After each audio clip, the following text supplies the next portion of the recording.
السلام عليكم أصحابتي كسو دواء channel كيني maanta waxaa sheeko la yaab leh noo ah saxaabkeena beer dilaac sheeko kusoo dhawaayo barnaamijkeena waxaa cawda noo isnoo soo day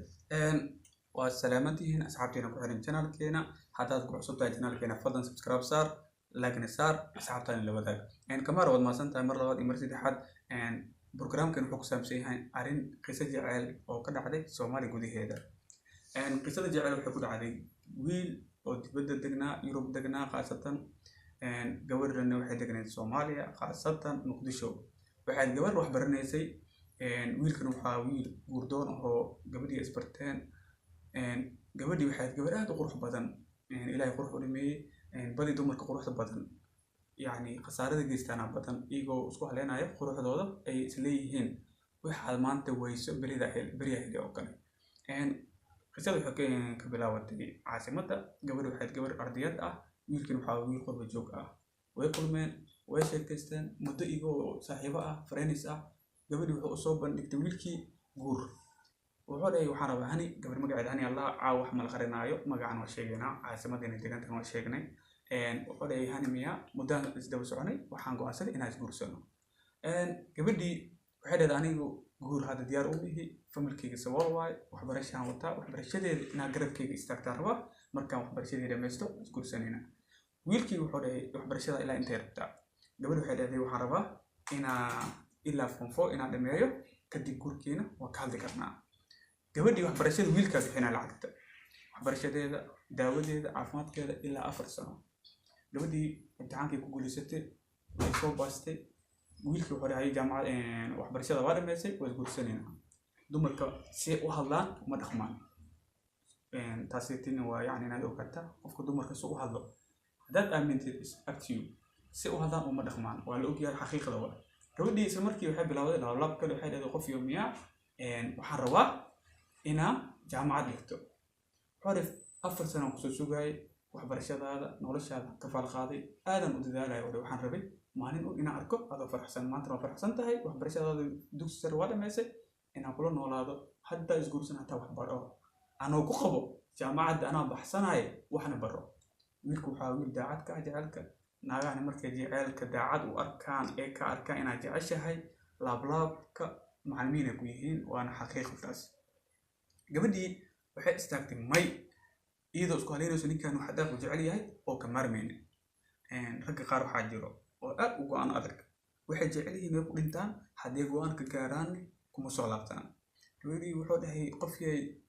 wax ila qabatid jaamacadda anaa baxsana marka guursado anoo ku qabo adiga kartaa gabadhii yani xaggeeda jacaylka ku yaraa saafilena dan kale lahayd jacaylkii dantana hal meel ma gasho yani way iska hor imaanayaan gabadhii weydiida ninkii wuxuu dhahay okay anigu waan ku jeclahay wiiligiina waan ku jeclaanahay ayuu dhahay intaan noolahnay garab waan ku siinaa waan ku caawinaa laakiin maanta laga bilaabo ani mustaqbal inaan dhistaan rabaa waqti ay ugu socdo gabadhi waxay dhahday dabcan okay qof wax jecel qofkiisa ma fasax badi laakiin iyadu way fasaxday danay lahayd danteeda gaartay way fasaxday ninkii wuu soo laabtay iswiil noo imaaday gabar uu guursaday oo garoob ah oo gabar wadata wuu guursaday akhadoo galay addoonkiisa ilaaha u dhimciyay wuu iska noolaaday gabadhii soo hartay gabadhii waxaa ka gooday lacagtii jaamacada iskuulka ku dhiganaysay way waysay waxay waysay wiilkii xiriirkiisii jacaylkii way waysay waxay leedahay sug maalin ka dambe soo laabanaa ninkana wuu go'aan adka wuu baxay dib u soo jeesanay gabadhii waxay baratay macalinka jaamacadda macalinka ah way baratay marka lugooyada aad u taqaanid waxaa jiro dad adiga cilmi badan gabadhaas ninkan ay lugoysay waa iska baxay iyadana waxay u gacan gashay nin macalin jaamacadda dhigo xoriga ku kursanaa jaamacaddan anaa baxsanaa laakiin hore qubsiran kugu kursanaa guurka soo seed gabadhii waa laga dhaadhiciyay waa dardare waayo hedheede gabadhii ninkii qubsiro ku aroosay markay isguursadeen hoos ku qabay jaamacaddu ka bixiyay muddo markii is qabay uuraa soo baxay ninkii iskuulka dhigay jaamacadda dhigaanay waxay noqotay in shaqadii laga eriyo meeshii waxaa isku imaaday gabadhii uur leh ninkii jaamacadda macalinka ahayo shaqnaan noqday baagamuundo noqday gabadhii xal haynin cideedna sabool yihiin dhibaatada hadday bilaabatay muddo kadib naag baratay yani nolol walba inay iyada rabto wax si yarto inuu u noolaato qofku waa wax dhibaato badan oo keena ninkii ku dhigtay furiina gacanta laga saari waayo guurkiiba wuxuu ahaa abalbe hoos dhibaato badan ma keenaa diris furata gabadhi waa la furay gabadhi waxay go'aansatay ilmahan iska soo xaaqdo khaladkii labaad way baxday isbitaal ay tagtay way iska soo xaaqday calooshii wixii ku jiray gabadhi waxay bilowday inay dhiig bax gasho waxaa imaaday gabadh walaasheed ka weyn isbitaalkii la gashay isbitaalkii markii la gashay muddo ku jireen dhiig bixii waa caafimaadday way soo laabatay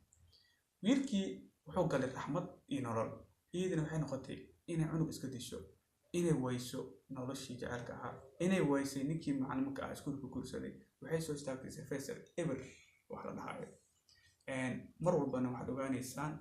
bulshada waxaan socodsiinaynaa noloshaada mar walba ku dhis daacadnimo yacni danta bini'aadanka qofku markuu faqri yahay qofka faqri kuma waaro maanta haddaad xalaan tahay beritaad hele waxa lagu noolaada waa sharafka iyo ciziga ilaaha baxsho nolosha maanta haddaad waxaysan ilaaha kugu talgal iyo dhul haddaad keentid waxaa bedeli karta ma jirto ilaa ilaah inuu ku bedelo mooye mar walbana waxaan rabnaa dadka inaan la socodsiino dadka jacaylka iyo danta hal meel ma gasho jacayl waa jacayl danna waa adoo baahanoo dan leedahay yani wax isqaadi kara maaha fadlan mar walbo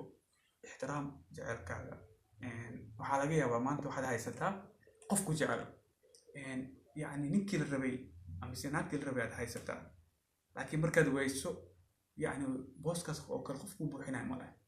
يعني نك تصدق نكاس كتجي نلا مدة مسمارة اللايف كير يعني وحيا حلاقي أولا بلاب إنه كوسينولا يعني مرة ربنا وحلينا هاي قفك جعشة كو احترام حق بيسا أدو حق دورايو نحرسني ونحرسو بنادم يقولوني ونحرس يعني جعل كهوارو يعني شيء كذا نمشي أنا كوكتاي واسكسو نقدم إن شاء الله يعني وحن لنا أصحابتنا مرة ودي مرتدحات عيد مبارك إذا سودو فرحتكم عيدا رمضان مبارك والسلام عليكم ورحمة الله وبركاته.